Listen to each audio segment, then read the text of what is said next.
আজকে ঈদ। এই দূরপ্রবাসে মা নেই সেমাই রান্না করে খাওয়ানোর মতো। আজকে ঈদ। নামাজ শেষে সালামি দেবার মতো বাবা নেই এই দূরপ্রবাসে। আজকে ঈদ।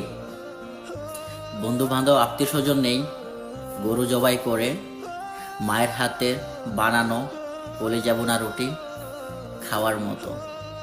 এটি হচ্ছে আমাদের দূরপ্রবাস। বছরে দুইটা ঈদের দিন।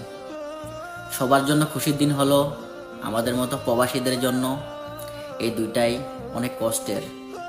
আমরা প্রবাসীরা ঈদের নামাজ শেষে কেউ যায় কাজে, আর কেউ সময় কাটিয়ে দেয় সারাদিন ঘুমিয়ে। হাজারো মনে কষ্ট নিয়ে তারপরও ভাই বেড়াদার আত্মীয় স্বজন সবাইকে মন থেকে জানাই ঈদ মুবারক। কারণ আমরা প্রবাসীরা হাজার কষ্টের মাঝেও হাসতে জানি।